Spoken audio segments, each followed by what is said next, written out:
We are back again, and it is the Sport Rep Show. This is Jesse Jackson Kauraitha, and today I'm not alone. This time around, I'm with a man that I know very well, a man that we traveled together with a few miles, that is to the Ivory Coast, under a lucky poker. That is Joseph Thomas. Welcome to the show, my man. Okay, thank you for having me, man.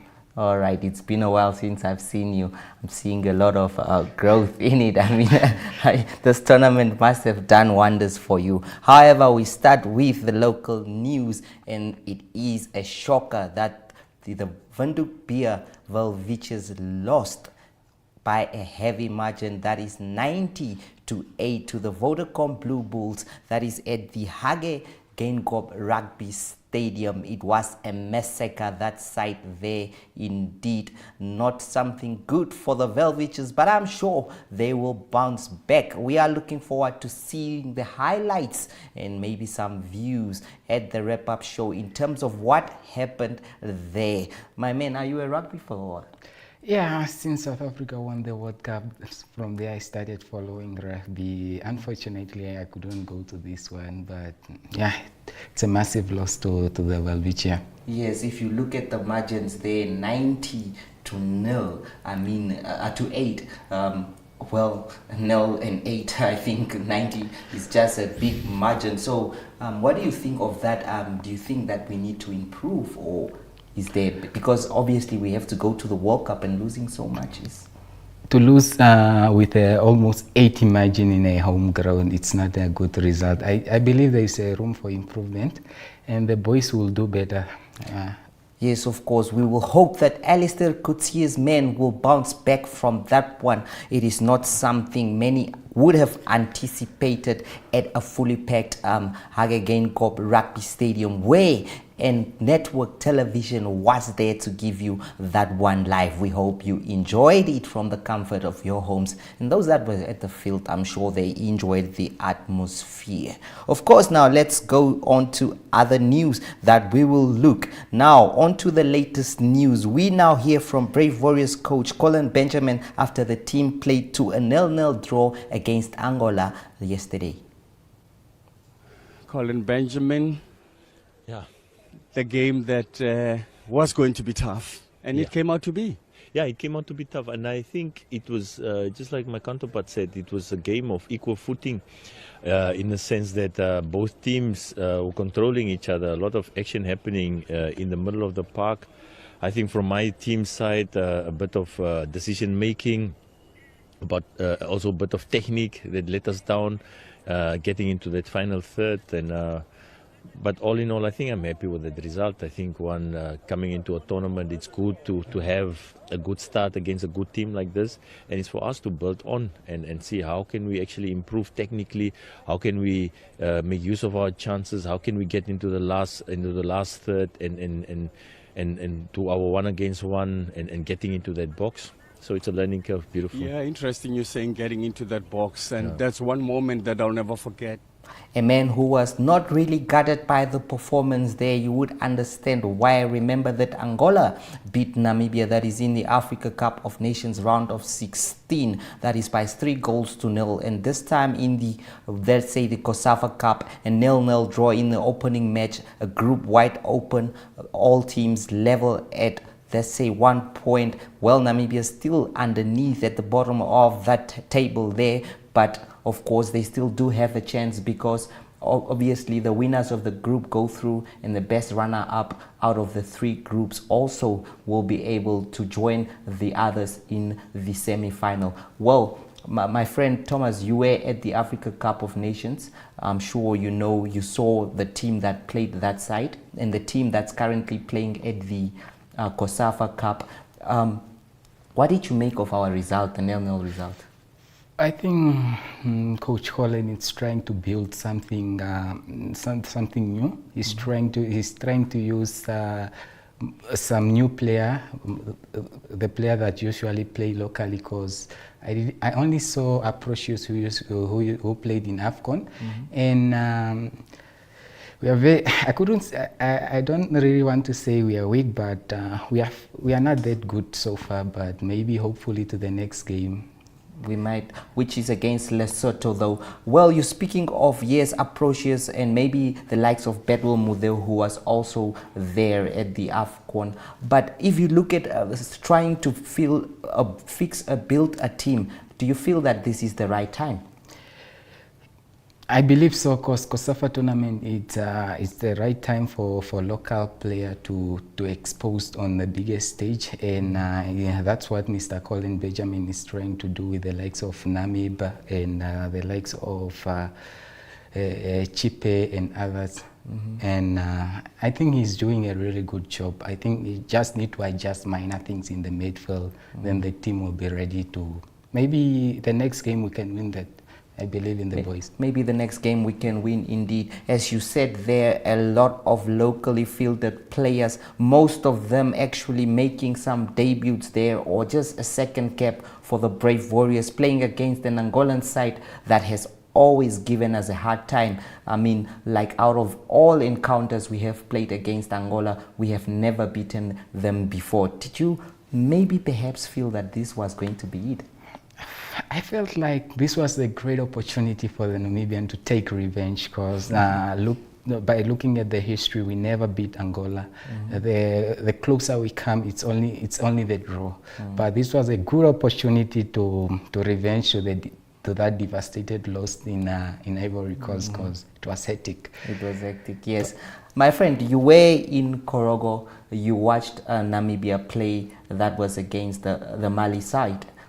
No, that was against South Africa, yes. And then you went to, that was San Pedro again, where you watched Namibia play against, that was Mali. Yeah. So if you look at the team that played against Angola yesterday, do you identify the coach's tactics? Do you identify an identity into that Brave Warriors?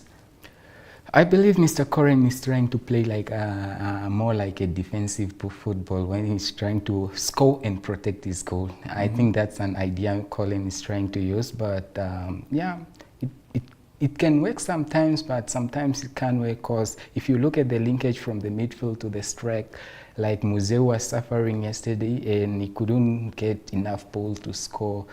But yeah, hopefully maybe he could pick up those minor things and do the adjustment. The team can go forward. Maybe the team can go forward. Of course, one last one before we cross over to the next story here is that, look, this is a tournament that we won in 2015. How important do you think it is if we can actually win it again as Namibia? Because remember that our rankings have gone up. We are in a very good space right now in world football. We just came from AFCON. And do you think that this tournament will provide a really good CV for Colin Benjamin if he can win it, and for the players that are playing there? Yeah, I think it will benefit them both sides. If you have to look at it from both perspectives, from Colin and the team, I think in the FIFA ranking we will hike up if we won the tournament. And the CV for Mr. Colin, it will be much better. And it will boost the confidence of those local players, and that's when the international squatter comes in. We want to see our player playing there in Europe and all over the world. Most definitely. And remember that this tournament is a tournament that most of South African clubs keep their eye on. This is where many Namibian footballers like the likes of Dion Hoto, the likes of Wangu Gome, and many more, Maximilian Baiva, were scouted when they went to play in the South African Premiership. The likes of Peter Shalulile, of course, one of Mamelodi Sundowns' great, or the PSL's great, one may say. So it is indeed a very important tournament that is not to be taken lightly. And on to the next news here. News that also came through in football is that Ongos FC has parted ways with their former striker Itamunwa Keimwine, who was part of the club when it was known as Tura Magic, had once again a short stint with the club after returning from Tigers FC. He also played, that was in Ethiopia, for a few years, that is at Dawa City. But the club recently announced that the veteran, who was part of the team that finished second in the Debmarine Namibia Premiership, will now have to seek greener pastures elsewhere. Joseph Thomas, how well do you know this guy?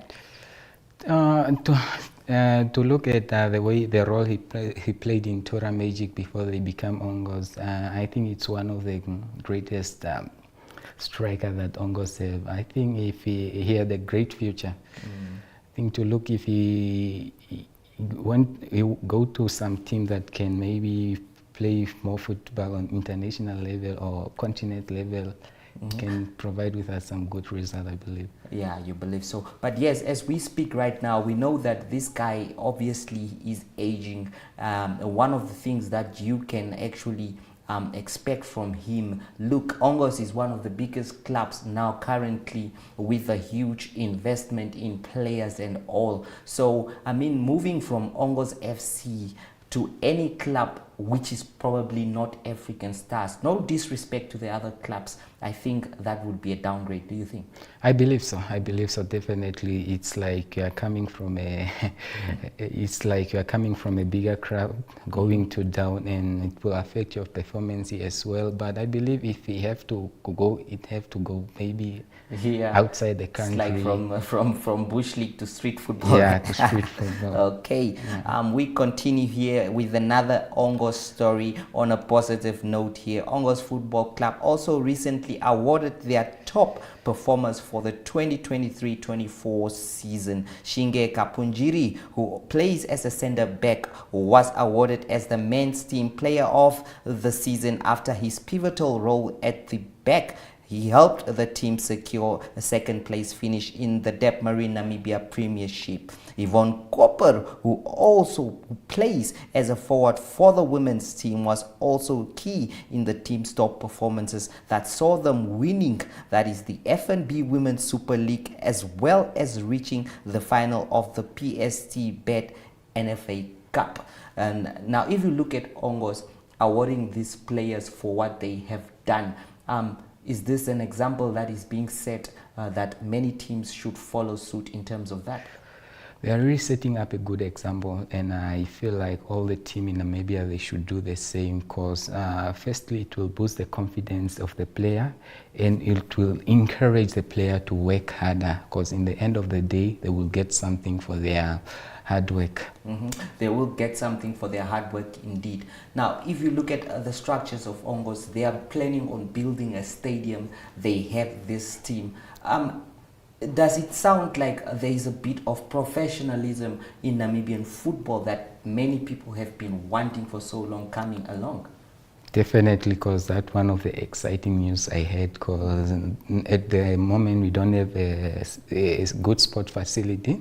As you can see, the national team is playing their football outside Namibia, and I feel like they are building a project that will bring the Namibian football on high on the flag, and also by doing so, I believe they will produce players that can compete in the national team level, and it also can help to improve the FIFA ranking of the country. They are also contributing to that indirectly. Yes, if you speak of facilities, I won't argue with you, because you are a man who saw state-of-the-art facilities that other side of the continent where you could see the stadiums, the way they were built.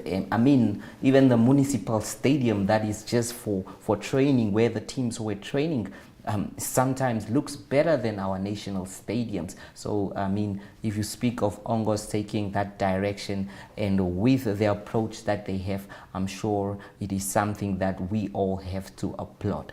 We will now go for a short break, and after that, we'll be back with more.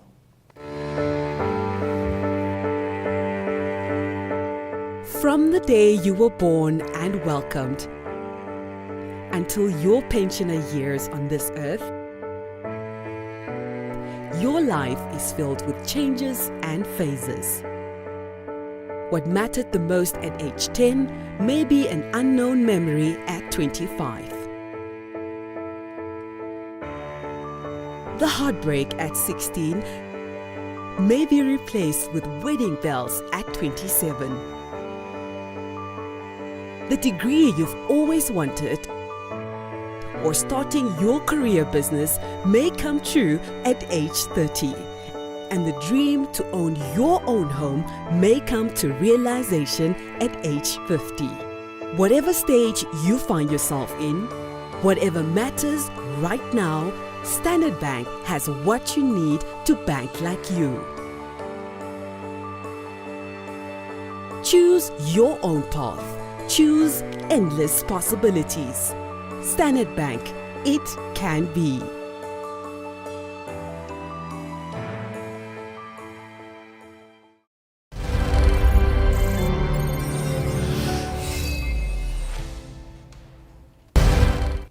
And now on to something different. We will speak later. We'll continue more about the football. We have to allow our expert, our Formula One expert, Irina Marie van der Waal, to shine here. She's the one person that follows this. I'm sure you heard the news of Max Verstappen already making ground in terms of Formula One here. Here is her views in terms of the Formula One.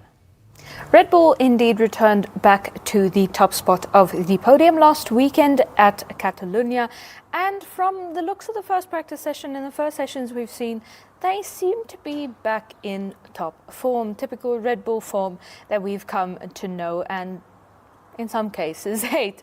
So contract talks are still ongoing in Formula One. Carlos Sainz, still the man holding up the entire driver market. Zhou Guanyu has now chimed in, saying and alluding to the fact that Carlos Sainz will be the one to set off the entire storm and the entire musical chairs within Formula One. But Carlos Sainz has not made any intentions known.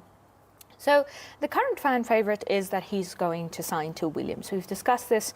I've discussed this here on Sport Trap. You can go watch back our previous episodes of Sport Trap on 1up2.com to have a look at the discussions around Carlos Sainz signing with Williams. But currently it also is possible that he might sign with Stake Kick Sauber or Audi in 2026, or that he may sign with Alpine. So the possibility and the potential for him signing with Alpine did start to dwindle in this week. Previously, Alpine had 2 open seats. They'd publicly said that they're not going on and moving forward with Esteban Ocon. Said nothing about Pierre Gasly, but they hadn't confirmed anybody to either of their 2 seats. So it was kind of assumed that they had 2 open seats. The discussion, however, around Carlos Sainz thus far is that it is very important to him that he is a lead driver. He's a driver with a wealth of experience. He's a race winner. He, drove for one of the top teams. He broke the dry spell in 2023, the only non-Red Bull race winner in 2023, which should say something about Carlos Sainz and makes it fair for him to want to be a first driver for a team and want to have a team built around him. The fact that Alpine have now re-signed Pierre Gasly diminishes the chances that he will sign with Alpine. He could still.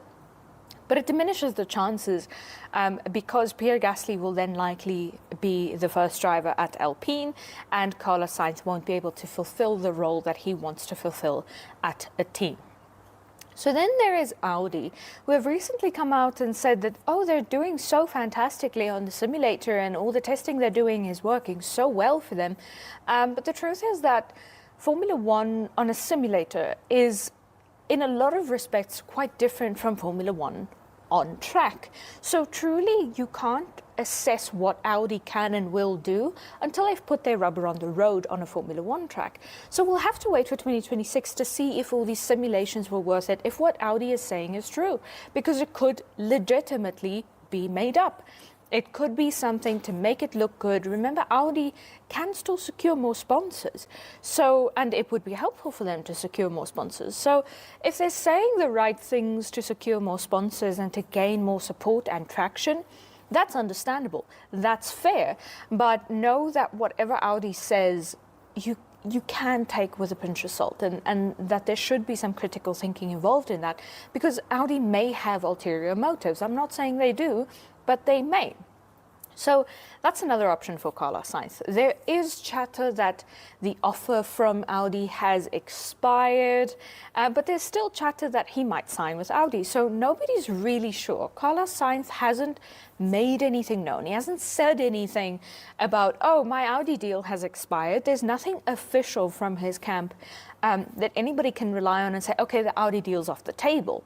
The permutations thus far are if Sainz doesn't sign with Alpine, then Jack Doohan will come into the Alpine seat. If Sainz doesn't sign with Williams, the potential is there that Ollie Behrman or the favourite for the seat, Liam Lawson, might take it. Speaking of Liam Lawson, he is also the favourite to replace Daniel Ricciardo if Daniel Ricciardo is getting booted. I think this is something that the Formula One community latches onto so hard because Daniel Ricciardo has incredibly high highs and, lows that go just as low. So as soon as the Formula One community and the fans start seeing Daniel Ricciardo not performing, there's immediately talk that, oh, he's going to get booted. So personally, I wouldn't be too quick to believe chatter that Daniel Ricciardo is getting booted. Red Bull love Daniel Ricciardo. So if he is getting booted, I don't think it would be immediately. I don't think it would be a mid-season, close to the end of the season. And if it is, that says something about what Daniel Ricciardo, I don't want to say has achieved, what he has not achieved, rather, for him to get booted from Red Bull mid-season. Red Bull kind of brought him out of retirement to serve as a face, as a marketing figure for Red Bull. So for them to kick him mid-season, I don't think is a very probable future for them. But you never know with Red Bull. Red Bull are known to have huge turnarounds, immensely fast turnarounds. They're known to kick a driver out at a moment's notice, no notice really, as they did with Nick de Vries, and then brought Daniel Ricciardo in to replace Nick de Vries. But they were very clear from the beginning that he has to perform so that he can go back into Red Bull. He's in a Red Bull junior team to move up to the Red Bull senior team. And they've been very clear and very vocal about that. So Daniel Ricciardo not quite performing, and not performing even on pace with his younger and less experienced teammate Yuki Tsunoda, says something about the potential for his future at not Toro Rosso, my bad, Visa Cash App Racing Bulls, says something about his potential future at Visa Cash App Racing Bulls and Red Bull, the Red Bull senior team. Liam Lawson, obviously, ever since last season, has been a favourite to replace Ricciardo should he ever step out of that seat. So then the last option for Carlos Sainz is to sign to Sauber. Liam Lawson, obviously one of the guys who may move into that seat. Carlos, should he sign to Alpine, it's believed, or should he sign to Sauber, it's believed that Esteban Ocon will move into a Haas seat. It is believed that Oliver Behrman is also a very, very big favourite for a Haas seat at this moment. The former Haas principal Günther Steiner, at the beginning of the year when he made his big comeback into Formula One as a presenter, he wrote a piece saying that he would have signed Oliver Behrman, and that if he were in the position, if he were in Ayo Komatsu's position, ever since he met Oliver Behrman, it was an option to sign him. So Ollie Behrman is kind of unofficially accepted as the guy who's going to walk into a Haas seat next year. In the same way that Kimi Antonelli is accepted as the guy who's going to walk into a Mercedes seat next year. We'll have to wait for next year to see Oliver Behrman, Kimi Antonelli, Felipe Dragovic is also in the mix currently. Liam Lawson, Audi's performance in 2026. We'll have to wait and see what happens on that end. But for now, all we know is that there's a lot we don't know. Well, Irene, I'm sure me and Joseph would love a few lessons in terms of Formula One, right? Definitely. Because when we are whispering here, you say the only guy you know there is Lewis Hamilton. It's only Lewis Hamilton, Sebastian Vettel, and So that's all I So do. you are not into the adrenaline pumping sport? Not really. I'm more into like MotoGP sport. Yeah. All right. Well, the Formula One is quite a popular sport around the world. And my friend Oscar there is also a man that follows it a lot. He likes it a lot. And well, Irene, we can just say the sky is the limit in terms of that. We hope to see you one day right up there, maybe even probably commentating, because you have been already commentating a few stuff on network television and our sport rep events. So you are probably up there. So let's not forget we had the Karate Region 5 Championship that took place also last weekend. It has been a very huge success. We just have one video we want to show you of two gentlemen that really pushed it to the core.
My apologies there, it was a lady and a gentleman.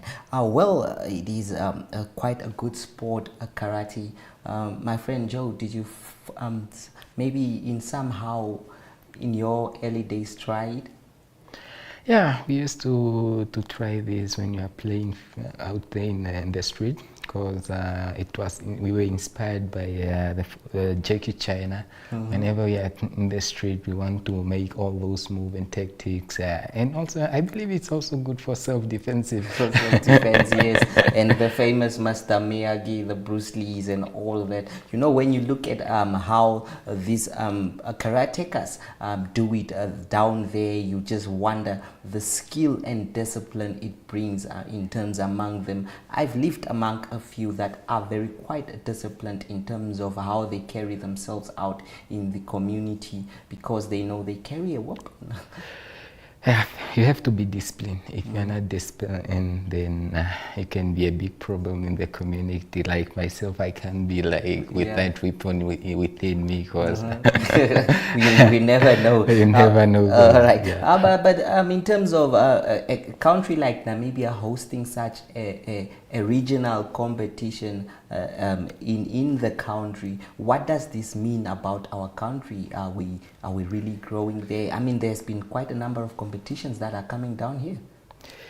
Yeah, like in terms of competition and also exposure to the young one, that like I said, that we used to watch from those characters. Now it's the young kids, like those athletes, they have opportunity to go compete, and it's a good opportunity for the young ones. And massive opportunity for the young ones in order to carry themselves and carry the Namibian flag high. Namibian karate has also been making strides, just as among the other sports that were really not rated as category A sport codes, but they are there, they are coming, and big ups to the administrators for bringing up and bringing this tournament that is to the country. On to more news now. Mozambique and Eswatini played to a goalless draw, which signals more draws in the COSAFA tournament. This has been a norm in the competition so far. The Mambas and Eswatini played. That was at 12 o'clock. That game started during the day, and of course it could not produce any goal, just as what happened yesterday in Namibia's game. And once again, many people have been complaining in terms of the quality and the quality of the COSAFA Cup and the number of goals that are being scored there, the competitiveness of the tournament. The news has it that some people also feel that this tournament, many coaches or many teams in Southern Africa are not taking it as serious as it should be, where they are not sending their top players. Some are not even sending their first team coaches. So Joseph, look, we are sitting man to man here. Yes, and we can be honest about what the value of the COSAFA is. If you bring out the spectacle of creating a chance to local players. In terms of itself as a COSAFA, I mean the COSAFA that we used to know back in the days, that used to draw a number of crowds. It used to play in different countries before the final. This one is played mostly and mainly in South Africa, Hollywood Bet. Do you think somehow the COSAFA has lost its drive and flair? Personally speaking, I don't think the COSAFA lost its value. I think more people or the spectators wants to see their big names there, like the likes of Shalulile, the likes of Mvala, and other players from other countries. And I think the idea of COSAFA, they are moving it into the way that they want to upbring the local player, to give the local player opportunity to showcase themselves. That's when the fan, because most of these players, they don't have the name yet. It's the tournament to make them ideally, or and that's why it doesn't really you doesn't really see many spectators coming to the field, because it seems like it's more like local player. And I think it's a good thing, because it's exposing them to the biggest tournament. Because COSAFA, don't forget that COSAFA is also one of the tournament in it's just because it's from Southern Africa. And and also they are playing with other players from other countries, and don't forget that they are scouters they are scouting players that are playing locally, and I think that's the biggest the big go-to why the tournament is important to you. But let's look at this. Many people have also been complaining about the fact that many of the teams that are sending many of the countries that are sending their teams to this COSAFA tournament are sending them with a different coach. But it's not the same aspect with Namibia sending their coach Colin Benjamin to this one. Well, there has been a few people questioning, why is the Namibia Football Association not giving a chance to probably a lower ranked coach, or probably even somebody, an assistant, someone somehow that can also take the team to that site? Do you think taking Colin Benjamin there is justified, or do you perhaps believe that they might have a point in this one? I'm against the idea of taking a different coach to the tournament, because that's the time for the coach to practice their philosophers, because the way that they think they wanted it to play. This is a time for Colin Benjamin to test new philosophers and new how they play different style of playing as well. And also, it's like it's like a training ground. I would call that a training ground, because it's for the coach to pick the right team, and also the right to use the right tactic as well, just to test various style of playing. And I'm against the idea of taking new coach, because the new coach will try to implement his own idea and opinion. Isn't it maybe important just to give him also that experience?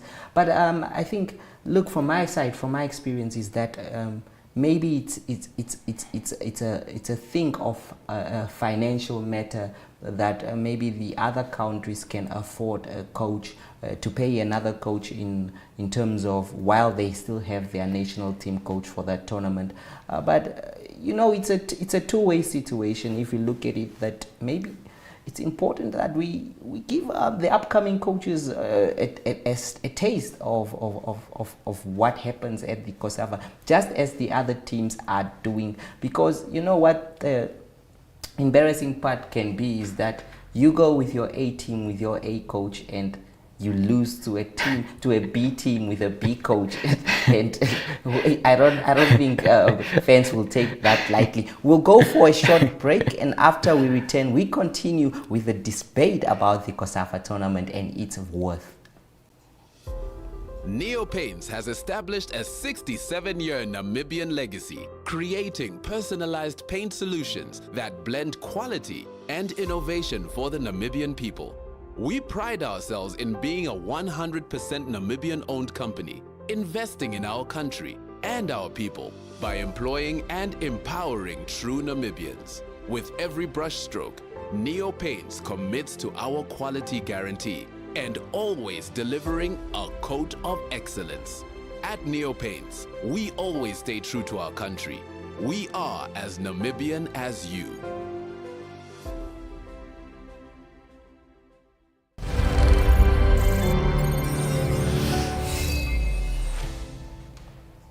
Well, the topic is hot here in the studio, and I'm sure it's hot among many others in the community, and those viewers that are at home listening to the complaints that have come through to the NFA in terms of maybe this is a way of NFA showing that they are not really yet at the stage of running football like many other countries are doing. Of course, that is the opinion of others and not my opinion, but there has been a lot of people that are concerned in terms of what is happening there. And now, speaking of the COSAFA, the team went there, a lot of changes, like we said, the tournament itself fielding so many players that are not really off top of a class or caliber, but no disrespect to these players. Some of them, obviously, Betuel Mudeu, played in the Africa Cup of Nations.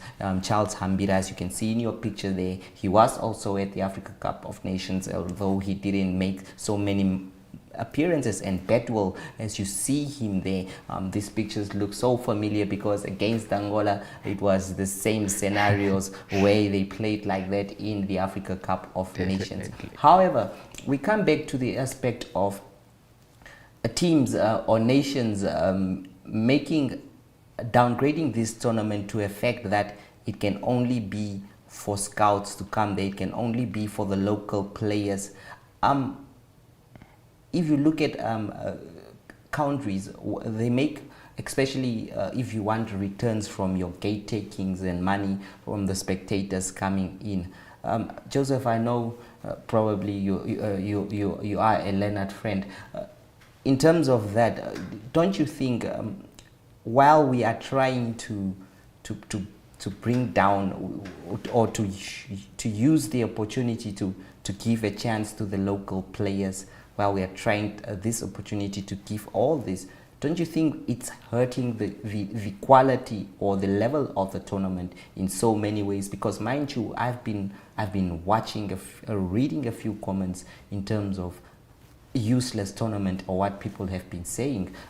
So, I mean, from your own opinion, don't you think that might somehow play a role? Yeah, I think first of all it's the image of COSAFA, because it's downgrading the name, as you said, and I think they need to do something also for the tournament to retain some return on investments from the fans as they are purchasing tickets and to come watch the game, and they need to improve it for it to be like also to be like on top, not really on top of the continent, to be a recognized tournament on the Southern Africa. Because if it keeps on grading, we will end up like calling the player from their club, for example, those are playing outside the country, and they refuse due to the tournament. It's ranked low, and it's then something must be done for the tournament at least to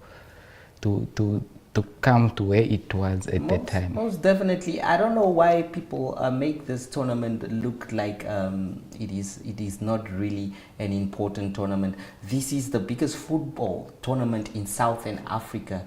If you look at it is definitely not bigger than the Africa Cup of Nations, but down south it is the biggest football tournament where we have 14 nations or 14 regions competing in this one. And the Council of Southern Africa, COSAFA itself, in the past had sponsors like the Castel Lager, and it was known as the Castel Lager COSAFA Cup. And maybe one would never know that why these teams or these sponsors didn't continue.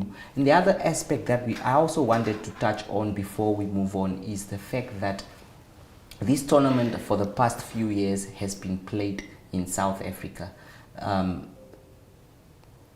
It is regionally, it has been played in South Africa for the past few years. The last time I remember that it was played elsewhere was in Namibia when we hosted the tournament.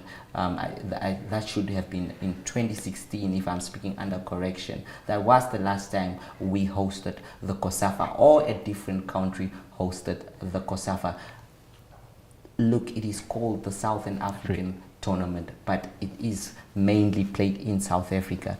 Perhaps do you think there are some reasons? I think they also need to emphasize on that. The tournament should be played in all 14 countries, because it's only played in South Africa for the past 5 or 6, 7 years, and other football fans like from Botswana, from Zimbabwe, they didn't get opportunity to come witness their team playing at the stadium. I think they should, the tournament should, every country must get an opportunity to host the tournament, because it played after every year. Because this it's in South Africa, maybe they should propose to be played in Botswana or Zimbabwe. I understand on the perspective of infrastructure, like we are in Namibia. Yes, and other that's countries. What I wanted to say. The next point is. And maybe they should just choose the country that has proper infrastructure. I believe not all 14 countries, like Botswana, I believe has, and others. And maybe if you're a country found in a situation that their facility is not up to FIFA standard, maybe they must be opted, because there's nothing you can do. Football must be played at that standard, at the FIFA standard. They must be adhered to that. All right, I understand that point. Well, that was it from the COSAFA discussion. Maybe we'll dwell on it much more later on in the show, but we have to move on. But let's just take a breather and get back with more. Welcome to Namibia, where adventure meets tranquility. With Enjoy, you have access to a wide range of accommodations to suit every traveler's taste and budget. Experience the finest dining and hospitality Namibia has to offer. Booking your dream accommodation is just a few clicks away with Enjoy. Join thousands of happy travelers who have trusted Enjoy for their Namibian getaway. Your gateway to unforgettable Namibian adventures.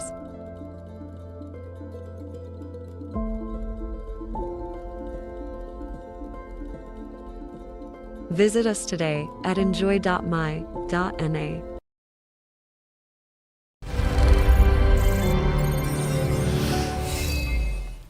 On to something more exciting and delectable. Many people will be sitting at home anticipating that is the last 16 of the Euro 2024, and it has indeed been a tournament of surprises, a tournament where the teams that are perceived as the bigger teams have been struggling against the minimals of the tournament there. It has not been going as many has expected. Some of the teams were expecting that is 100% record in group stages, including the likes of Germany, who are the host, who started off all guns blazing, but it has not been that case. 8 of the 24 teams are heading home, but which of the sides left standing will make it all the way to the final of the Euro 2024 at the Olympia Stadion, Berlin on 14 July? Well, football expert Chris Sutton was right about one of the shock results from the final round of group games. He had picked Austria as his dark horses before the tournament started and backed them to beat the Netherlands. But overall, they only got 3 out of 12 correct. You fared even worse with only 2 correct results, leaving you with a total of 15 out of 36, which is 47% from the group stage, compared to 16 or 50% for Sutton. Many of the bookmakers have been struggling to make the predictions there. Can he or you do any better this time? You can make your predictions for the last 16, including the England against Slovakia. Sutton speaks to win. So you must always just come up there and, of course, just give us your opinion in terms of who you feel is going to go through, that is into the last 8 of that tournament.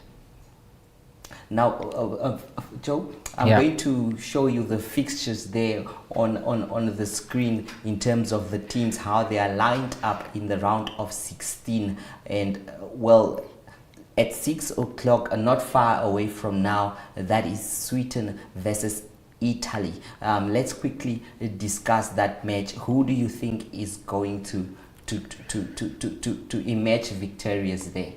I believe the Italian will win. Switzerland, I beg your pardon there. Well, the Swedes have been playing good football so far. They have looked like the real deal, a shadow of any other team that they have been in this competition. They look like they want it more, but I understand why you say the Italians.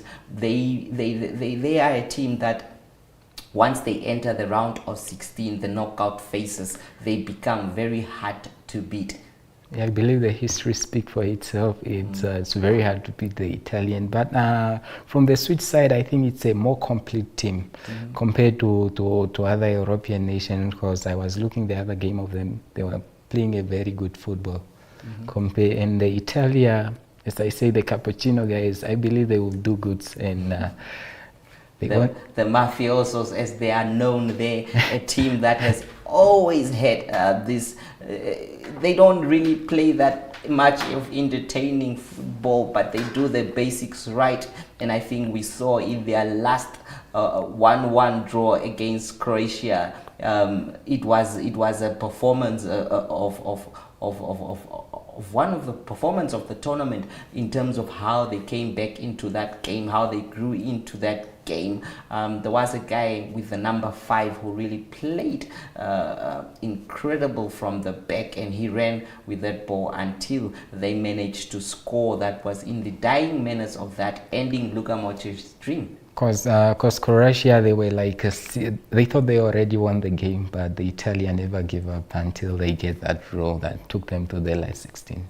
That took them to the last 16, of course. Well, there are more fixtures there coming up, and it is another one, a big one here, that is the Germans. They will play Denmark in the other round of 16 match. That one is playing at 9 o'clock today. Well, the host, I mean, like, the pressure, everything is on them right now. The pressure is immense, and they're playing in Dortmund for that one.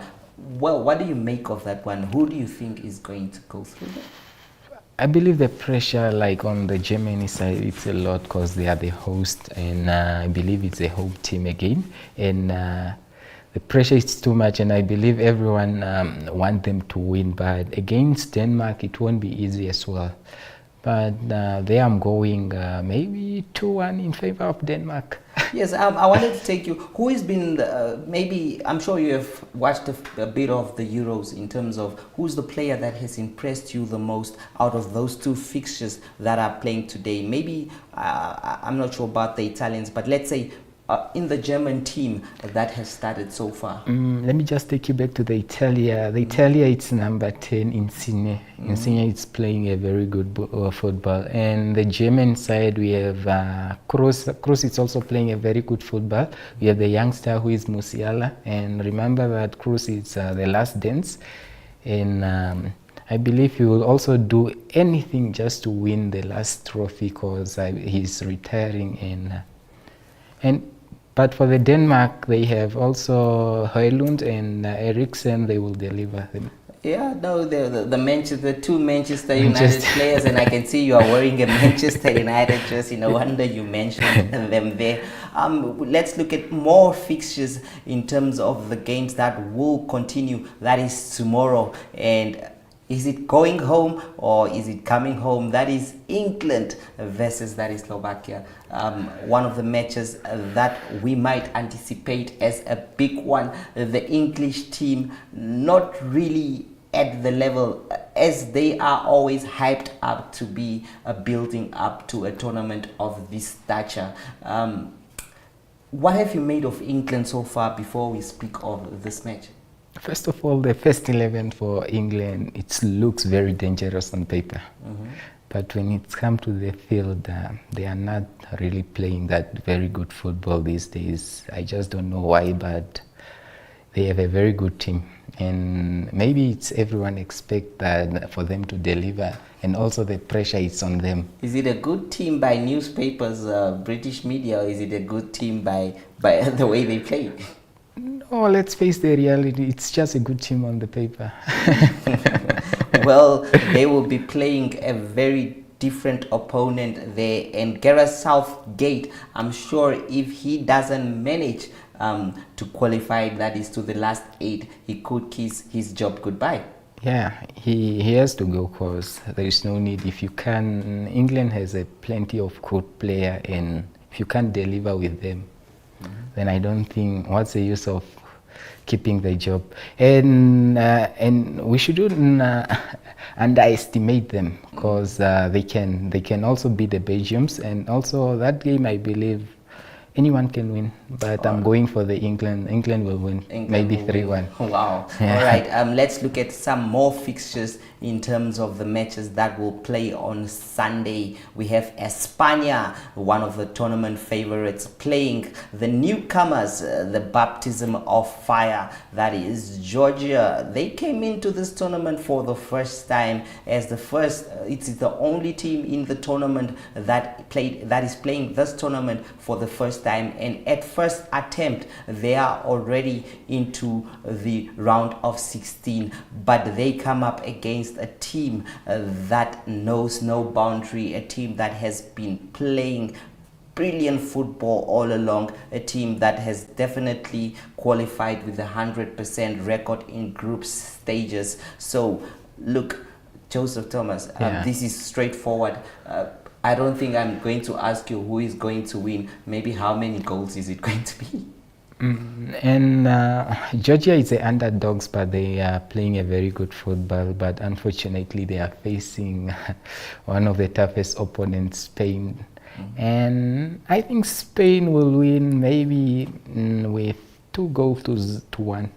We shouldn't underestimate Georgia because they are really playing a very good football. But this one, Spain, it's in favor.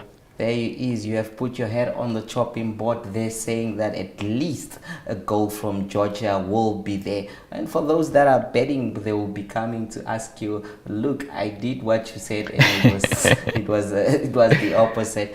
Well, let's go on to another fixture that is the round of 16. It is the French Le Bleu against the Belgians. You can say that these two teams are probably brothers from another mother rather. It is Belgium versus France, one of the exciting fixtures, or the fixture of death if it was a group of death, in terms of the big one of the round of 16, France and Belgium. How do you separate these two? This one, it's going to be a tough one.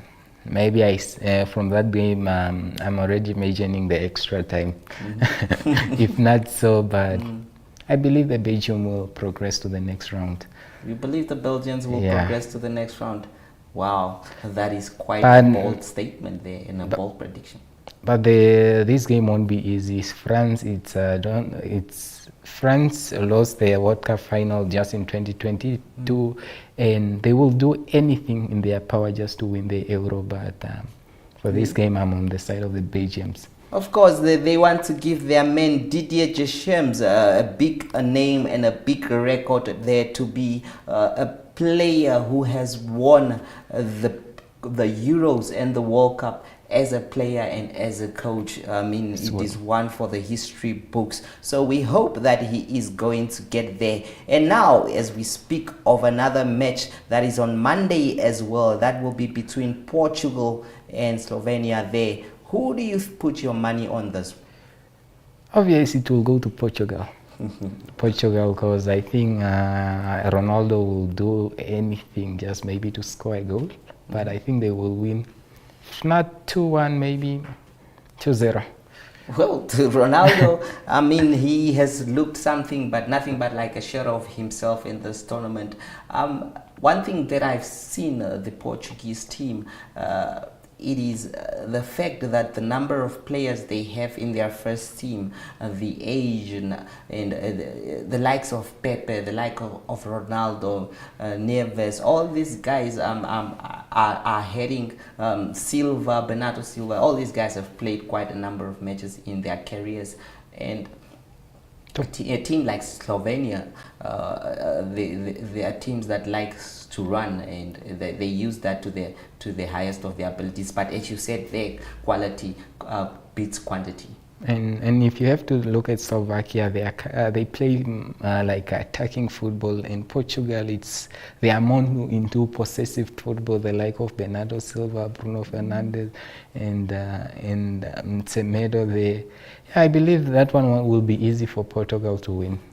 Wow, what a bold statement there. Yes, of course. And we go down, that is to Romania and the Netherlands. That match will be on Tuesday, 1800 CPT. It is against the Netherlands, one of the teams that also always comes with a heavy price tag in terms of the talent that they produce in that country. The likes of the guy that played for Manchester United, Antonio Valencia. No, not Antonio Valencia. The name is quite gone there, but I will remember. But is one of the players that has played well. You speak of the Liverpool A's. You speak of the defender there, a big guy at the back who also plays very well. The Netherlands, always a team that produces top of the art and caliber players. And look, they are coming up against a Romanian side. Well, I'm sure the bookmakers will always or definitely count the Netherlands to be the one to go through. But have you, looking at the Romanian side, do you think they can possibly give them a run for their money? I believe that Romania can pull up one of the good performance as well. But to face the Netherlands, they have a quite good talents, and the likes of Virgil van Dijk, as you mentioned, and Memphis in front, and also they have a good squad. But to look at Romania, yeah, they are the underdogs, but let's not underestimate them, because they can pull up a very good performance again there in the Netherlands. Mm-hmm. Let us go for a short break, and then we return with more from the Euros as we conclude. Connection. It's in the human touch, the feeling of belonging. It inspires us and empowers us, creates clarity from complexity. It starts new conversations, unlocks the power of advice, and makes an impact on your life. At Alex Forbes, we pioneer insight to provide you with advice that connects your decisions of today to your impact tomorrow.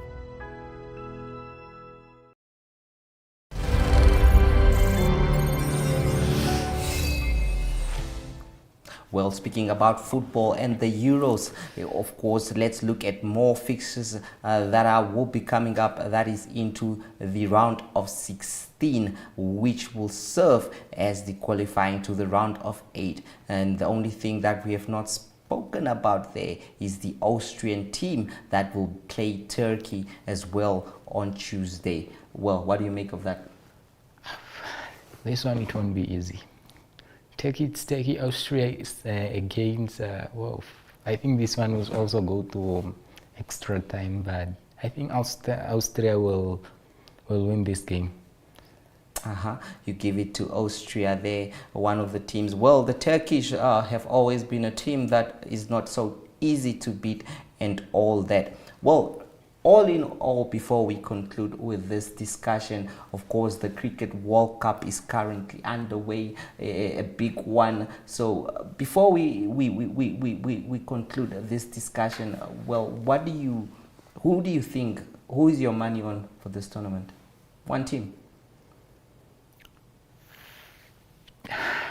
My money will go to the German.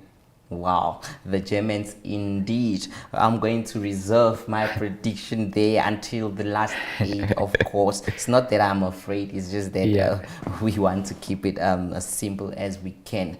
South Africa, speaking of South Africa, they are currently battling it out in the T20 World Cup. Earlier on, we did have their skipper speaking to the media in terms of how they are going to play. Let's see and hear from them.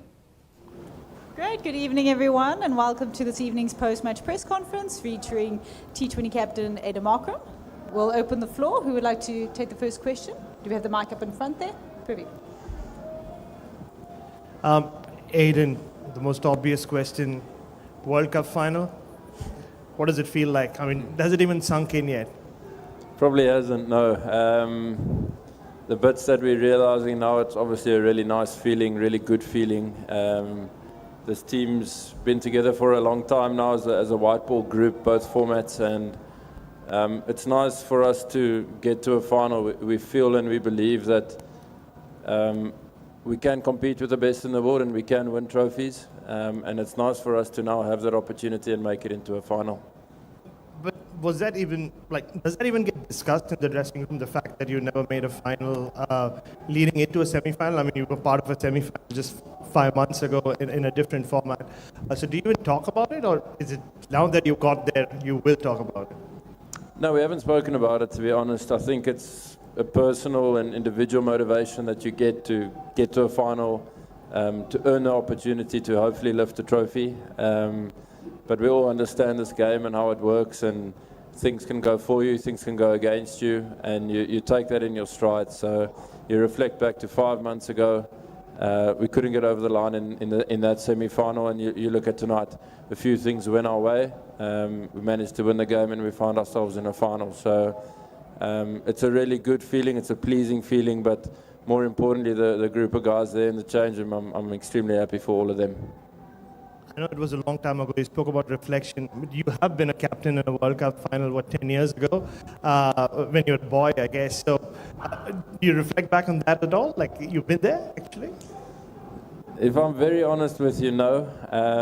It's a really long time ago and my memory is not great, but you get a little bit of confidence and a little bit of belief knowing you have done it on a certain level before. I don't think it's the exact same here at men's cricket, but there are similar pressures that you have to deal with being in a final, and we would have experienced that in 2014. So the bit of confidence, the bit of belief that we can take from that, we'll try use to the best that we can.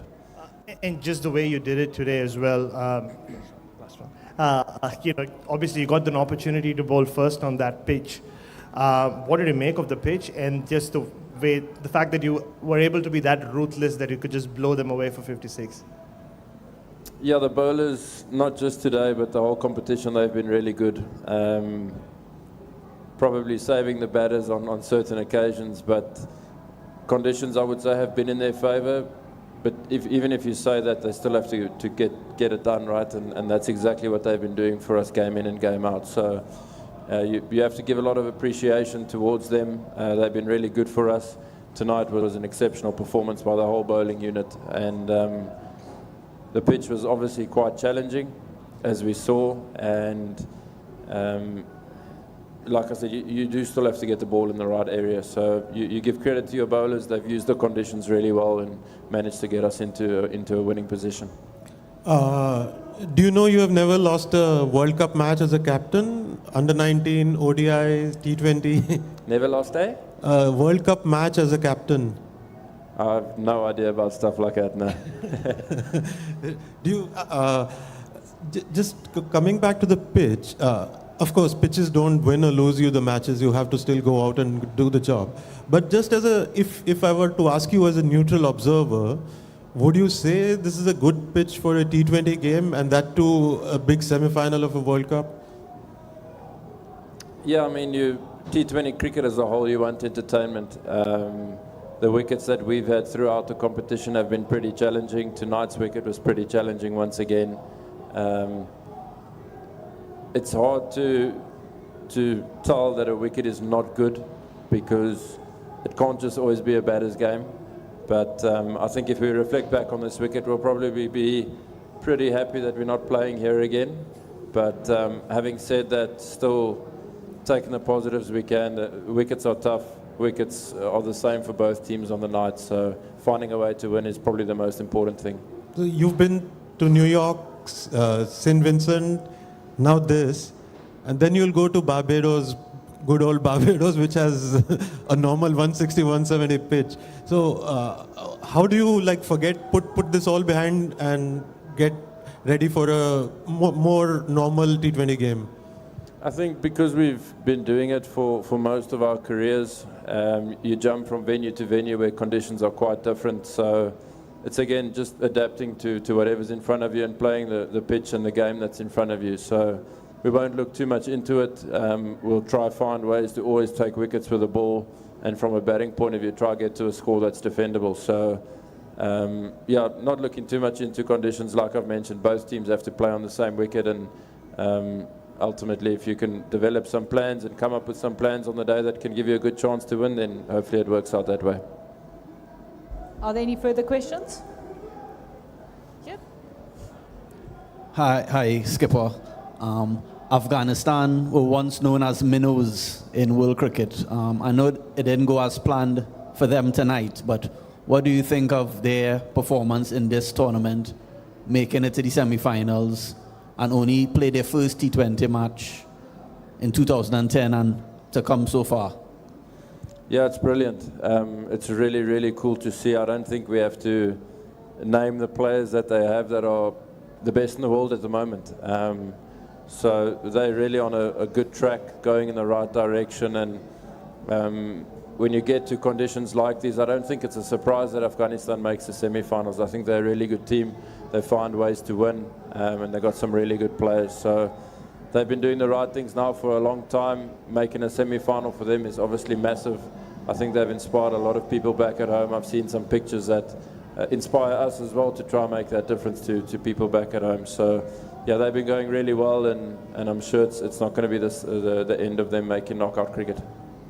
Aidan, you've got two world-class spinners, 4 fast bowlers, an opener who's in form, middle order which has got the pedigree. Do you feel you've got all bases covered for whatever conditions or whatever team is thrown at you for the final? You definitely believe so, yes. Like I mentioned, cricket's a funny game where things go right for you, things don't go right for you, and you take it in your stride. But we're happy with the squad that we have here. It's not just the 11 playing, it's a massive squad effort. And you pick your 11 based on conditions, that's all it's about. So once we get to Barbados and we see what we think we're going to come across in terms of the pitch, then we'll try to pick our best 11. But we're really happy as a white ball group where we are, and the options that we do have when it comes to selection. do you believe in signs that all the close matches that could have gone either way are now falling your way? Do you believe in signs that this is your year? I don't really look too much into things like that, to be honest. It's a game of cricket, like I've mentioned, and someone has to win and someone has to lose. Ultimately, that's the name of the game. So you take it in your stride. You do get belief, though, from winning close games and potentially winning games that you thought you weren't going to win. It does a lot for your change room and the vibe in the change room. So we'll take a little bit of confidence from that and see if we can put it to any use in the final. Cool. Last question. Last two, please. Aiden, just on Marco Jansen, he was pretty outstanding today. And whoever you face in the final, you're going to have two right-handers opening the batting, whether it's India or England. So how potent is that for you to have him with the new ball against those guys?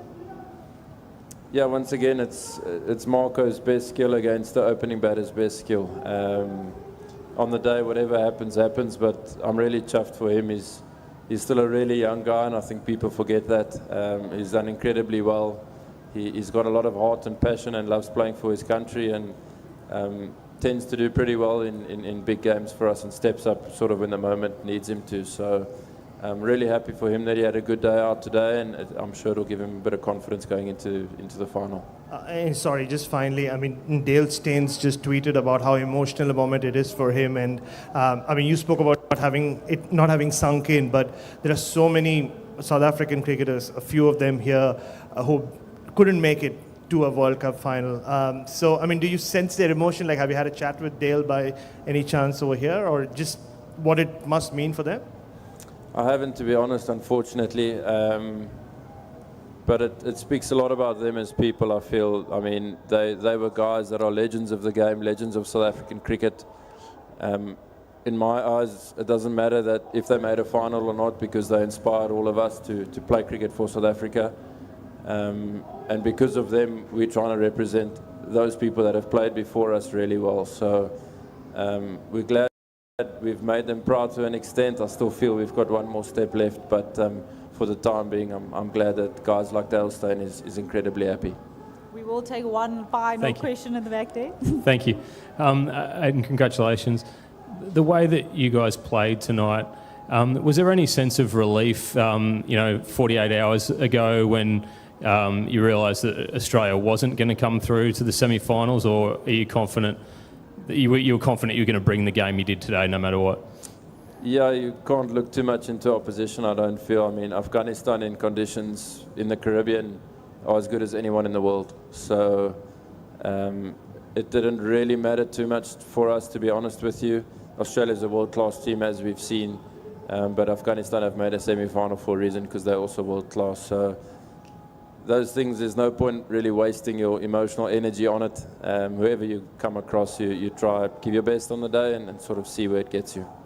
Great. That concludes the press conference. Thank you very much, everyone. Thank you, Aiden. Thank you.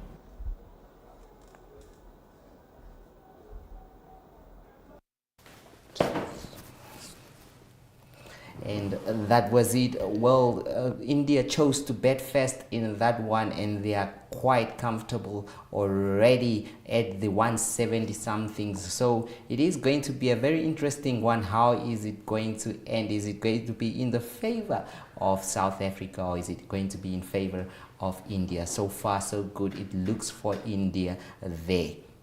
On to more international news. Former England player 12 Tress retires. Former England player Billy Tolfres will go for a short break, and we'll be back. Voting now open. The Best of 061 Express Followers' Choice Awards. By voting, you stand a chance to win your share of 50,000 Namibian dollars in cash. From the 4th to the 23rd of June 2024. Do you know the best of the best in Windhoek? It's time to recognize them. Living in Windhoek, DIY home improvement. Glam it up, eating out, food, drinks, and be merry. Services, automotive, shopping, babies and kids, and travel and leisure. To vote, save the number 085 785 6231 and WhatsApp #061 Express or scan the QR code.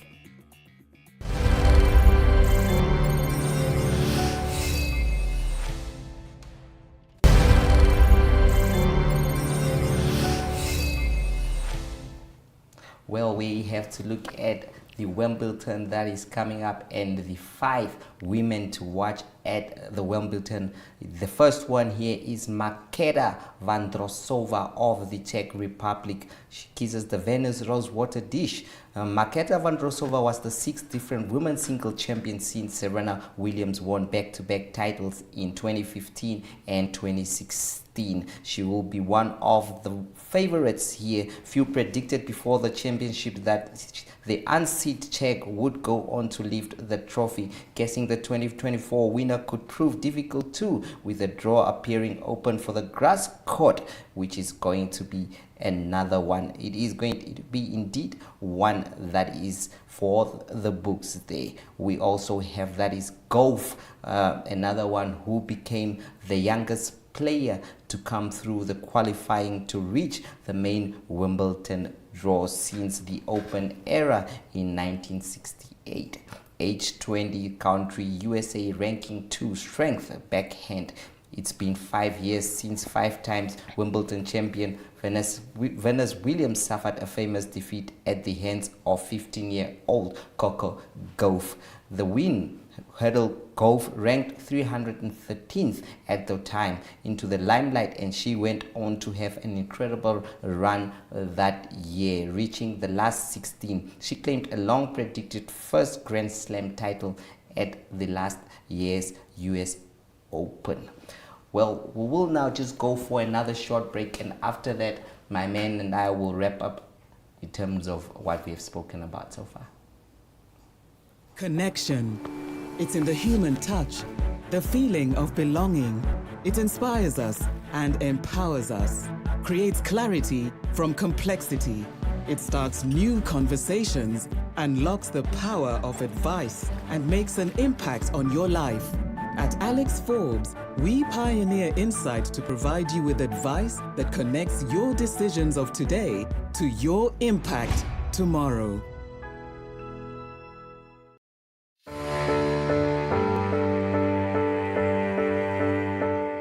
From the day you were born and welcomed until your pensioner years on this earth,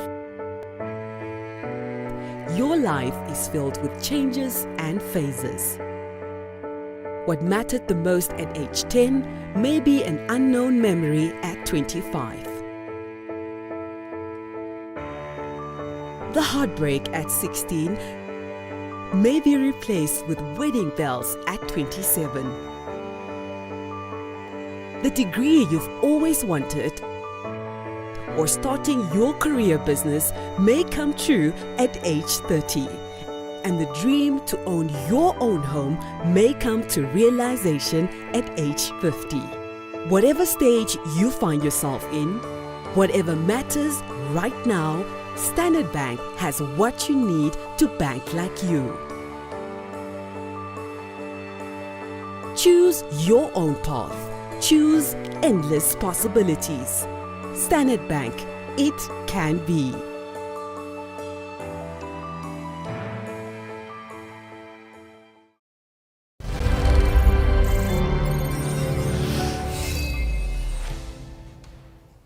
Well, Joseph, it has been an honor having you here in studio, and I'm sure that one of the things that we have touched based on that has caught my eye from you was the fact that you have still believed that Coach Colin Benjamin made the right choice in terms of picking a young squad, in terms of giving the opportunity to these players. Can you just reiterate on that before we conclude?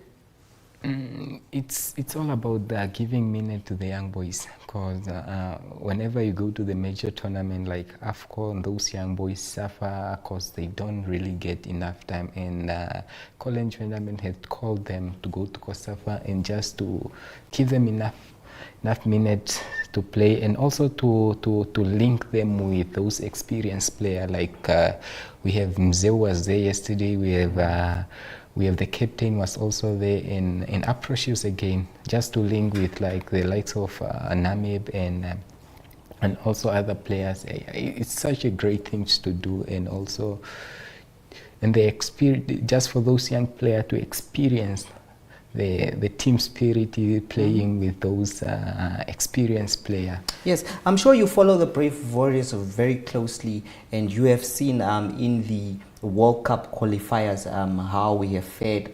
2 draws, that is against the likes of Liberia and Tunisia, beating Prince Saint Tome and getting 3 points, that is from the Equatorial Guinea game, because they fielded a player that was not eligible to play in that tournament there. Looking at how things stand in terms of our World Cup qualifying chances, just points behind Tunisia, who are leading the group. Would you say we are more comfortable than we have ever been in a World Cup qualifiers group? Yes, I would say that, because this is the closest way we have come so far in terms of World Cup qualifying. And just to draw with Tunisia, although we have beaten Tunisia already in the AFCON, and I'm confident that we can do the same in Tunis there at Tunisia. But it's not going to be an easy cause. The stadium will be packed with the 12 men, and 12 men also contribute to the team. It won't be easy for us, and I believe they could do better. If we win against Tunisia, it's a boost, and we will come much closer to qualify to go to the United States in 2026. What a dream you have there, and it is a beautiful dream indeed. Everyone wants us to go to the USA. Of course, many Namibians wants us to go to the USA. Yes, you've spoken about us beating Tunisia in Tunis, but one thing I've noticed in terms of this group is Liberia can be a dark horse in this competition. I saw them, the way they played against Namibia in South Africa. You could see that this is a team that knows what they're doing. So where do you leave them in this equation? I believe also Equatorial Guinea, they will try to pick up, because I believe Liberia, maybe they will finish the group at number 3. And I will give number 1 to Namibia, obvious, and the second one to Tunisia. But they are really playing a very good football as well, and they will also be a nightmare to Tunisia against, and as well as to Equatorial Guinea. And this group, it's not an easy group. Yes, but I've had this question in my mind. Let's say we had a proper stadium to play our home games in, and the way things have been going, the way we have been looking, qualifying to tournaments while not playing at home, do you think we would have been a much better side had we been playing at home? We would have had a much bigger chance of qualifying now that you see the way we are playing than playing in South Africa. Yes, that's when the fans comes in, how they motivate the player to play. Even the player, it's too exhausted, they will keep pushing the chant from the sideline of the pitch, and the spirit inside the stadium, how the 12 men are singing. We will be chanting to them, and that will motivate them to do better. That will motivate them to do better indeed. Remember that Namibia still has hope that it is of qualifying to the FIFA World Cup that will be played in the United States. Currently, they are competing at the COSAFA Cup, where they drew 0-0 against Angola. Well, my friend, it has been really wonderful having you here. I know we spent some time together. That was in the Ivory Coast, courtesy of Namibian Mere Holdings and Tafalaga, that made it possible. So, I mean, I was just eager to know that since you came back from that side, how has it been? It's all about sport, man. Since I came back from Ivory Coast, I'm just too motivated to follow football more, and also just to experience the amazing 12 men there, which are the fan, how we were chatting with them. I also made friends there in Ivory Coast. That's an amazing thing, and it was really amazing to just to go to Ivory Coast and explore there. Well, it was amazing to have you here, my brother, as well. We will now go for a break, and after that, do not go away because we still have to wrap up. That is the Saturday.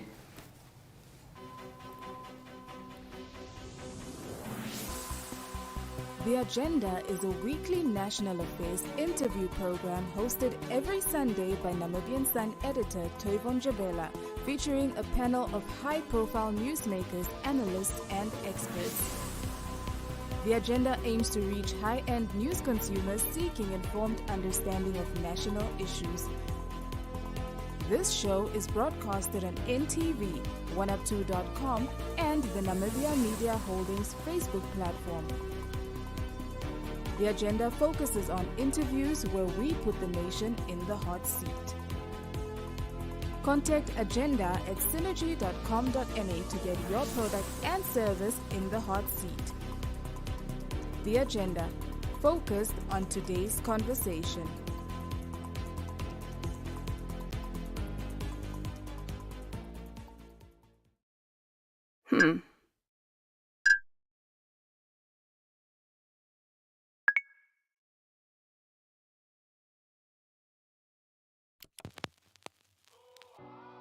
E-Ticket, your online ticket solution for events and event marketing, bringing you ease of mind and making sure that your event gets out there.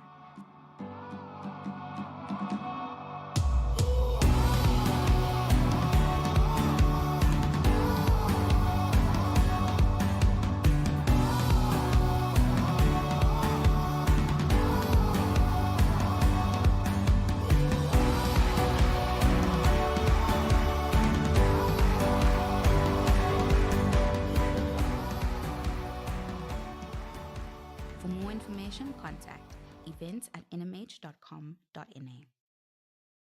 Welcome to Namibia, where adventure meets tranquility. With Enjoy, you have access to a wide range of accommodations to suit every traveler's taste and budget. Experience the finest dining and hospitality Namibia has to offer. Booking your dream accommodation is just a few clicks away with Enjoy.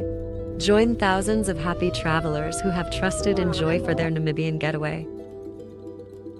Your gateway to unforgettable Namibian adventures.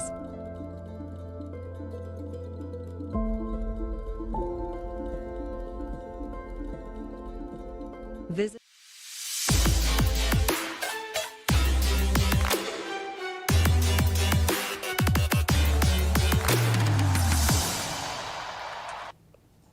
What a marathon day it has been, full of drama, full of thrills and spills, full of chills, and we are coming to a closure now, and it is the wrap-up show with Jesse Jackson Kauraitha. We start off at the Hage Geingob Rugby Stadium where action unfolded, that is between the Windhoek Welwitschias and the Vodacom Blue Bulls. Well, the Vodacom Blue Bulls proving that they are a force to be reckoned with, giving Namibia a heighting of 90, that is to 8 in that one. Let us now take a look at the highlights provided by the NTV team.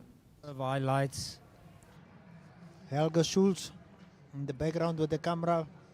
The Conversion. photographer in shot there. Had one of the conversions there by the man of the match. Blue Bulls fly off, Jaco van der Walt.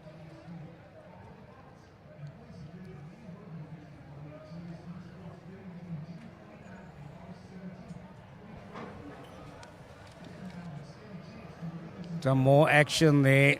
Good tackle. A lot of hard tackles in this match.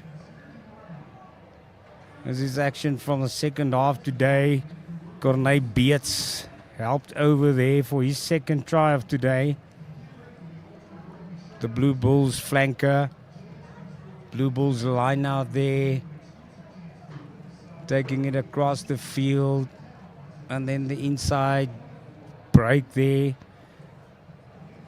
by Jacobs, Stravino Jacobs. Replacement. He came on as a replacement. And he Rounding had it off. impact. impact, as you say, yeah, rounding it off for the Bulls there. Jaco van der Walt with another conversion.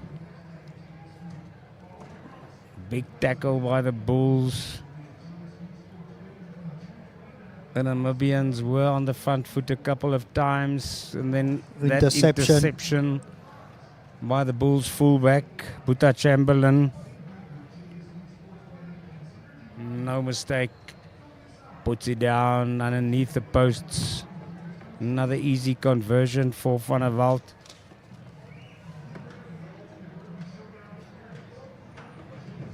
They simply ran riot today in Windhoek.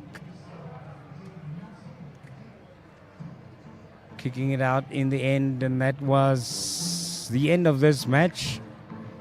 There's another try, also by Stravino Jacobs.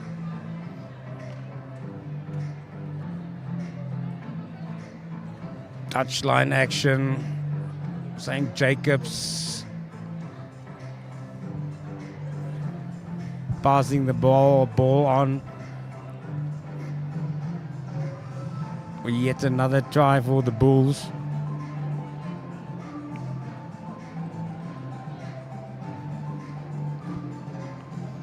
Johan Els, the replacement hooker, also getting in for his 5-pointer. And that's your final confirmation. Thank you for spending the afternoon with us. 90 points, the victory for the Vodacom Blue Bulls against the Windhoek Beer Welwitschias here in Windhoek. That's a final shot of the stadium there. Lots of people headed home. A lot of them might be staying, Otis, and looking, watching the cricket now, the World T20 Cricket World Cup final now. Yes. Thanks, Otis. It's been a lovely day. Thank you all for watching. We'll join you soon. 2 weeks' time. Join us for the match against Portugal. Yeah, same place, same time. Just tell us about the game. How did you enjoy it? Coming out in the field, coming out to Namibia and playing against the Welwitschias. No, obviously it's been absolutely fantastic. Obviously arriving here a little bit different because even myself, it was the first time in Namibia. We played Wednesday night, so the boys were quite sore still this morning. But to get that result today, I thought it's really great for our preparation. Obviously leading into next week against Western Province in Cape Town. So yeah, good day for us today. We don't want to get ahead of ourselves. It's part of our obviously prep, so we don't want to read into it too much. We've got a big week next week, so but yeah, all the plans are really in place, and yeah, looking forward for next week. Okay, well, I spoke to Pure before the game, and Pure said this is a very important warm-up match for you guys to just get that rhythm and that flow going. Do you think you guys completed the job here? Yeah, I think, look, Namibia really challenged us on a few phases. Really good for us to get the lungs blowing. Obviously, we're still hurting a little bit after the Glasgow loss in the URC. There was a number of players that played but didn't play on Wednesday night. A few of them came out here today, so yeah, to get over that, it's quite good. I don't want to focus too much on the result because I know Namibia is a quality side with quality coaches, so I know that's not a true reflection maybe of what they wanted to achieve today, but a lot of respect goes out to them for helping us prep for next week. Lovely, thank you very much. Cheers, thank you, buddy. You know, it's the Bulls. We expected a physical game. That's what they brought. They moved the ball side to side, and just at some point we just couldn't keep up. That's why I think the score reflects as well. But I'm proud of the boys. You know, looking at the circumstances, it's hard here back home. It's really hard. We're trying to cope with what we can. Having oppositions like the Bulls coming to play us, it just helps us develop. So thank you to the Bulls for coming, for bringing a competitive team, so we can measure ourselves and see exactly where we are. And you know, it's reflective as well. We can see where we are. So we're gonna have to go back home, look at the drawing board, and then see where we can get better, and then take it from there. Okay, well, I spoke to Alistair before the game, and Alistair said this is a good physical test for you guys. I mean, you can only know how good you are if you play against the good teams, and we did get to see you guys playing against the quality side. But how happy are you with the boys, and looking at how physical the game was? Yeah, no, exactly. Like I said, it's the Bulls, the physical game, so it's a test of strength. I think at the front, there was a bit of matching, but then, you know, at some point they just outmatched us and out muscled us. But we're thankful to the Bulls. Like I said, we go back to the drawing board, see where we can fix it. But it's good to have game time like this. So we're gonna be playing Portugal in the next 2 weeks or so. So it's a good prep for us. Get some game time in as a team, grow as a squad. And the squad is a very young squad as well. You know, we're a young squad as well. So we're developing for the future. But yeah, it's so far. I'm proud of the boys for showing up. You know, I cannot say they didn't give it all. I mean, circumstances are like that, but I'm proud of the boys for showing up, hey? Lovely. Standing ovation from the crowd for yourself. What do you have to say for the viewers that showed up in numbers to come support the team? Oh, no, we're very thankful for the viewers. Thank you guys for coming. We appreciate you and support and appreciate your support. Keep supporting us, guys. At some point, things will change and we will get the W's. Well, there you guys hear it from the captain himself. Captain, congratulations and thank you very much. Thanks. Appreciate it. Cool. Well, that was a big hammering there. Well, something to note is that the stadium was packed to the rafters as people came to watch the Windhoek Welwitschias, their trusted team, facing off against the South African team of the Vodacom Blue Bulls. Unfortunately, the day didn't end as it should have been, but I'm sure Alistair Coetzee will go back to the drawing board and give the team some boost in terms as far as going forward is concerned, because they do have two important matches on the cards. Those are international matches that are coming through there. Well, before the Vodacom Blue Bulls played, there was also a first division semi-final there between, that is, the Vipers and Okahanja Islanders, and this one was also showcased, that is, by network television.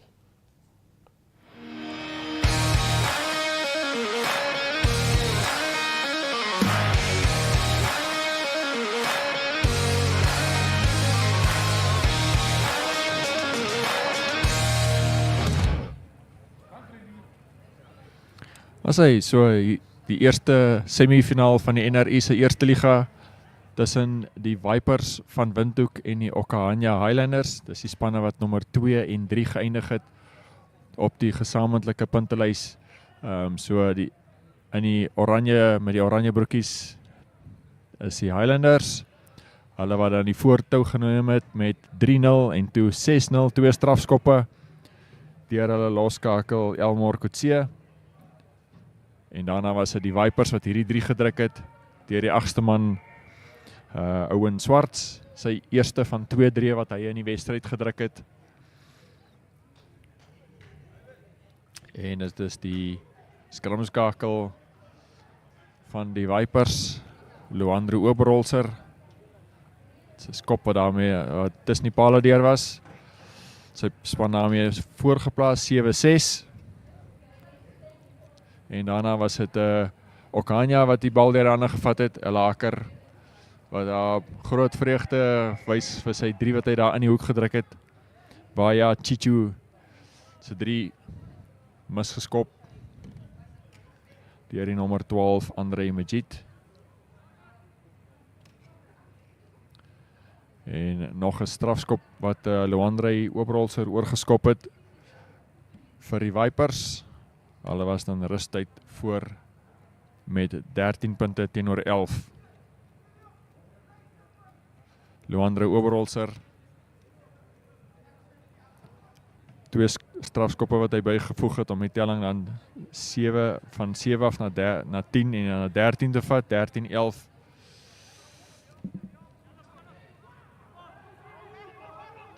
So is sien 'n periode wat die Okahanja Highlanders daar op die aanval was, 13-11 soos ons sien daar sou die rustyd telling gewees in hierdie eerste semifinaal. Vipers wat dan voorgeloop het met 2 punte in daardie stadium van die wedstryd.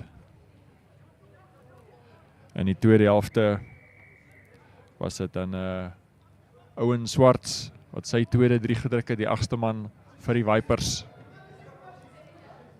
En Luandro Oberholzer wat sy skop ook tussen die pale deurgestuur het om hulle totaal te vat tot by 20 punte teenoor 11, die voorsprong in daai stadium.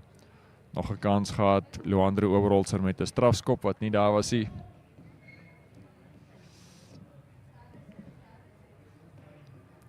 Ook nog 'n strafskop wat links verby was. langs verby gekrul het. En hierso was dit 'n skop wat Okanja opgevolg het en nie goed gehanteer daar deur die Vipers nie. Duncan Soeweb, die regtervleuel wat die laaste 3 druk en hy is ook oorgeskop deur Elmar Kotse. Maar te min en te laat vir die Okanja Highlanders. Hulle eindig dan op 18 punte, verloor die wedstryd met 2 punte. Die Vipers is deur na die eindstryd. Hulle sal in die eindstryd speel teen die wenner tussen die Ocean Swallows van Loudrits en die Etosha Lions van Tsumeb. Hulle wat dan aan die semifinaal speel. Ons groete en ons sluit gou af met die kapteins met wie ons gepraat het na die wedstryd. You guys, how do you feel about the win? Yeah, we're very glad. It was a very tough game. Highlanders came for us as well. It was a tough one, but we stick to the game plan and we got it over the line. What does the win mean for the team? Apologies. The win, what does it mean for you guys? No, it's amazing. We had a couple of semis that we couldn't pull through the previous years. This one is big, so it's back to the drawing board for us as well. Going to prepare for the big one the next weekend. That's the following the final. So yeah, best of luck to the Highlanders going forward as well. Okay, thank you very much. Thanks, awesome guys. There we do. Deserved try, but like you said, it's towards the end, so it doesn't really help. So, but yeah, we did our best. Yeah. Okay, job well done. Back to the drawing board. What's next for the team? Now we're just gonna be focused on more, get some friendlies in to fix the structures and to evolve the game plan a little bit, because we had a good structure, but it just fell through a little bit in the midfield. But from here on, we're just gonna work a little bit harder on our hands and structures. Okay, lovely. Now we try and catch up.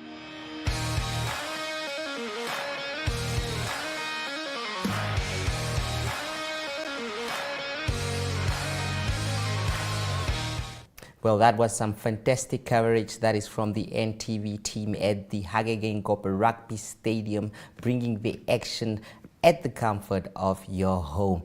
Now to different news. Yesterday, Namibia and Angola played to a 0-0 stalemate, which was quietly not expected, as Colin Benjamin's men were seeking their first victory over the Angolans. They have played over a number of matches and are yet to beat the Angolan team. Let's hear from Coach Colin Benjamin.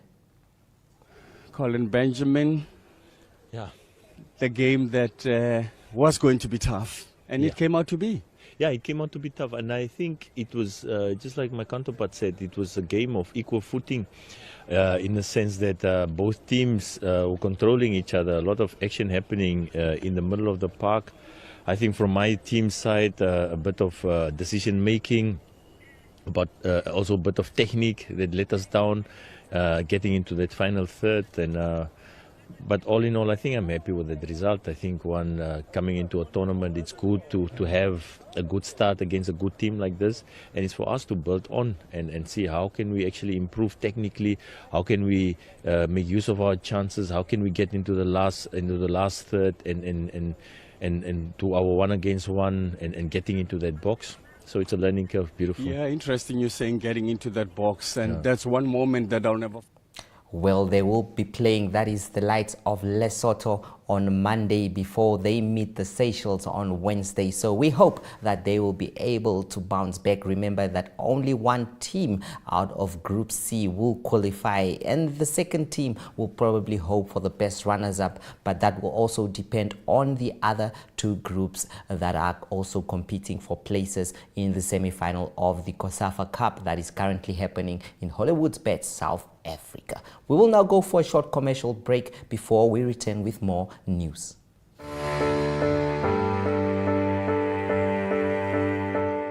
From the day you were born and welcomed until your pensioner years on this earth,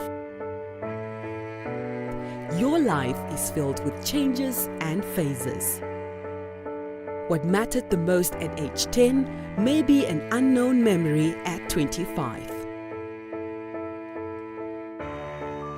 The heartbreak at 16 may be replaced with wedding bells at 27. The degree you've always wanted or starting your career business may come true at age 30. and the dream to own your own home may come to realization at age 50. Whatever stage you find yourself in, whatever matters right now, Standard Bank has what you need to bank like you. Choose your own path. Choose endless possibilities. Standard Bank, it can be.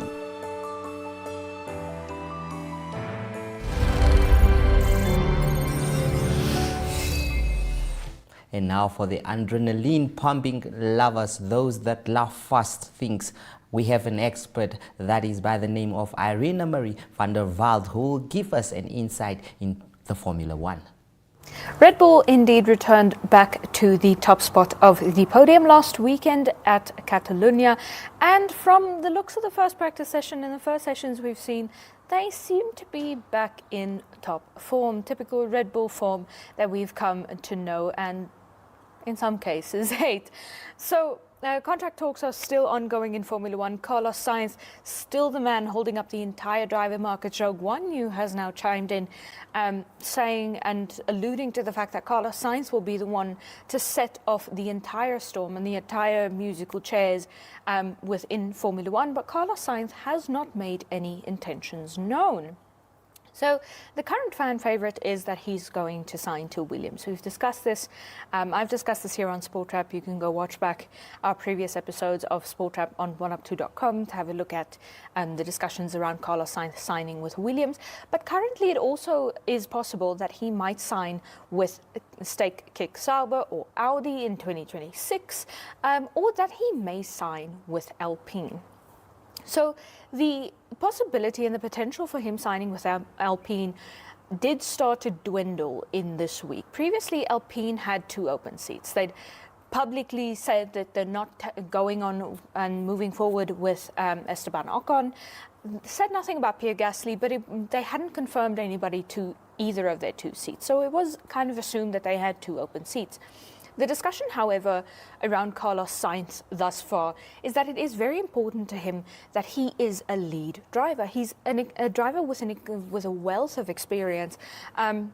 He's a race winner. He, drove for one of the top teams.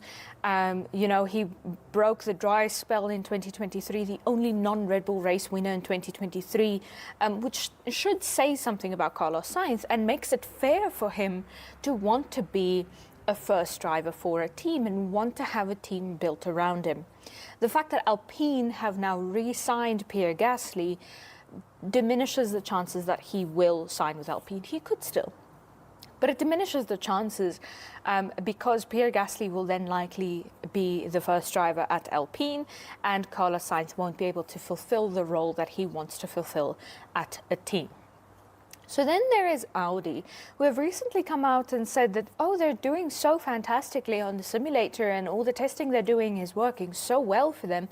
But the truth is that Formula One on a simulator is, in a lot of respects, quite different from Formula One on track. So truly, you can't assess what Audi can and will do until they've put their rubber on the road on a Formula One track. So we'll have to wait for 2026 to see if all these simulations were worth it, if what Audi is saying is true, because it could legitimately be made up. It could be something to make it look good. Remember, Audi can still secure more sponsors. And it would be helpful for them to secure more sponsors. So if they're saying the right things to secure more sponsors and to gain more support and traction, that's understandable. That's fair. But know that whatever Audi says, you can take with a pinch of salt, and that there should be some critical thinking involved in that, because Audi may have ulterior motives. I'm not saying they do, but they may. So that's another option for Carlos Sainz. There is chatter that the offer from Audi has expired, but there's still chatter that he might sign with Audi. So nobody's really sure. Carlos Sainz hasn't made anything known. He hasn't said anything about, my Audi deal has expired. There's nothing official from his camp that anybody can rely on and say, okay, the Audi deal's off the table. The permutations thus far are, if Sainz doesn't sign with Alpine, then Jack Doohan will come into the Alpine seat. If Sainz doesn't sign with Williams, the potential is there that Ollie Behrman or the favourite for the seat, Liam Lawson, might take it. Speaking of Liam Lawson, he is also the favourite to replace Daniel Ricciardo if Daniel Ricciardo is getting booted. I think this is something that the Formula One community latches onto so hard because Daniel Ricciardo has incredibly high highs and, you know, lows that go just as low. So as soon as the Formula One community and the fans start seeing Daniel Ricciardo not performing, there's immediately talk that, oh, he's going to get booted, he's going to get booted. So personally, I wouldn't be too quick to believe chatter that Daniel Ricciardo is getting booted. Red Bull love Daniel Ricciardo. So if he is getting booted, I don't think it would be immediately. I don't think it would be a mid-season, close to the end of the season.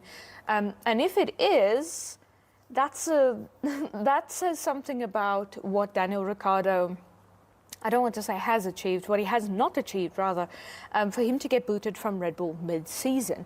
Red Bull kind of brought him out of retirement to serve as a face, as a marketing figure for Red Bull. So for them to kick him mid-season, I don't think is a very probable future for them, but you never know with Red Bull. Red Bull are known to have huge turnarounds, immensely fast turnarounds. They're known to kick a driver out at a moment's notice, no notice really, as they did with Nick de Vries, and then brought Daniel Ricciardo in to replace Nick de Vries. But they were very clear from the beginning that he has to perform so that he can go back into Red Bull. He's in a Red Bull junior team to move up to the Red Bull senior team. And they've been very clear and very vocal about that. So Daniel Ricciardo not quite performing, and not performing even on pace with his younger and less experienced teammate Yuki Tsunoda, says something about the potential for his future at not Toro Rosso, my bad, Visa Cash App Racing Bulls, says something about his potential future at Visa Cash App Racing Bulls and Red Bull, the Red Bull senior team. Liam Lawson, obviously, ever since last season, has been a favourite to replace Ricciardo should he ever step out of that seat. So then the last option for Carlos Sainz is to sign to Sauber. Liam Lawson, obviously one of the guys who may move into that seat.